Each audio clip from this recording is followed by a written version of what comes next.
Of course, the city has been butting heads with the county over the annexations and then over tax equity. Yes. Do you have any thoughts on tax equity? I sure do. I was actually very disappointed that we didn't get the $500,000 that was owed to us. And that's really a flaw of the tax equity program. I think what we need to do as the next administration is right off the bat sit down with the Board of County Commissioners and really come to a level playing field where we all understand how this is going to work. The other option is to look at a different type of plan, which is called tax differential. And I know that some of the other candidates have spoken to your listeners about that. But essentially, it leaves money in the pockets of the property tax payers, the homeowners. It would allow you to be taxed less by the county for services that are already provided and you're taxed for by the city. Yeah.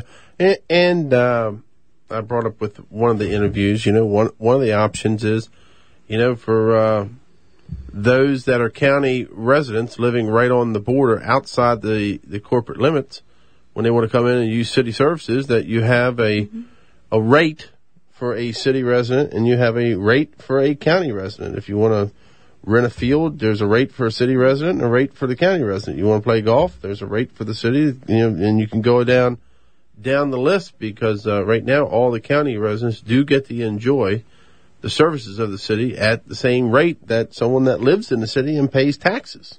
Absolutely. At some level, there has to be a benefit to living in the city. And those amenities are something that we should be proud of. And, even a nominal $5 extra fee for county residents, I don't think would stop people from using the golf course, for example.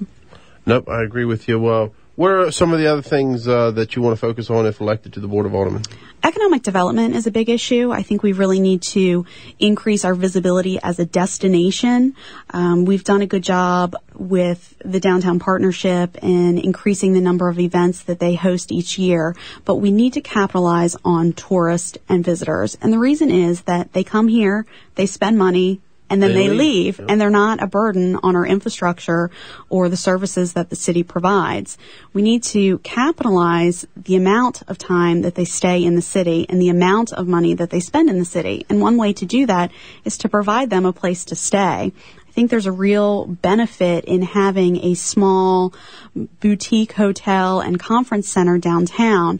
One of the locations that I suggested is actually the old Frederick News Post building across from the post office. It's been sitting vacant since the newspaper relocated, and that is in walking distance of the great shops and restaurants downtown, and we would be able to really double the amount of money that's being spent by our visitors.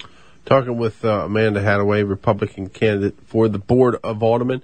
Again, Election Day is tomorrow, primary election day in the city of Frederick.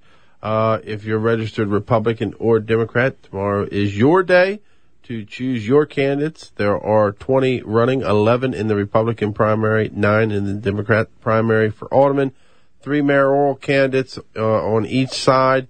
So tomorrow, make sure you get out and vote.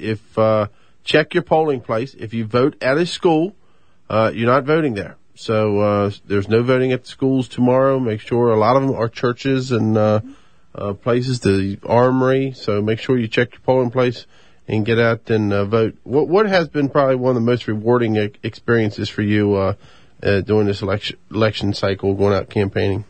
I would have to say it makes you really proud to call Frederick your hometown. I have met so many people at various events that I've attended, as well as going door to door and walking through neighborhoods.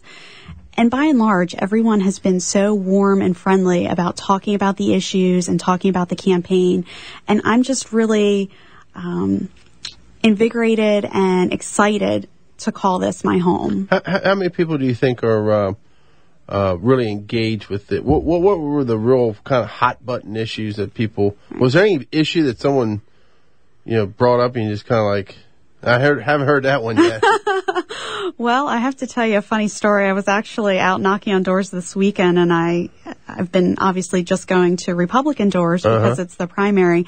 And I knocked on this woman's door, and she was a person who's voted in 4 of the last 4 elections. And I thought, oh, this will be easy. Yeah. I knocked on her door and she told me that she was embarrassed to be a part of the Republican Party, and she all but ran me off her property. So it was a pretty crazy experience. Wow. But that's the only... From the national issue type? Yes, and I tried to explain to her that this was a local election, but I just couldn't get a word in edgewise. So I thanked her for her time and and said, see you later, and got out of there as fast as I could. But are you finding that the doors that you're knocking on, that they're aware of what's going on in their city, that they're up to date with what the issues are? Well, some people are and some people aren't. I've knocked on some doors where people say... How many people say, what's an alderman? I've encountered that quite a few times, and I usually just explain it's similar to city council, and that's a term that people are more familiar with. And there are some people who are really involved in the process and have invited me into their homes to speak for a longer period of time, and I've really built a good rapport with some people, and they feel comfortable calling me and emailing me when a question arises.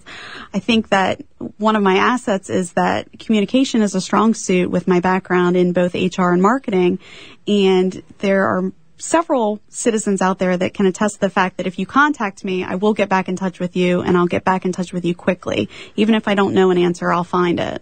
All right, talk with Amanda Haddaway, Republican candidate for the Board of Aldermen. What was the website again, Amanda? The website is voteforamanda.com. All right, and if someone right now is tuning in, they're a Republican. Of course, the key is you get 5 votes. Correct. Okay, so you get 5 votes. So you're asking, the old saying is, make me your fifth choice, and you'll finish number 1.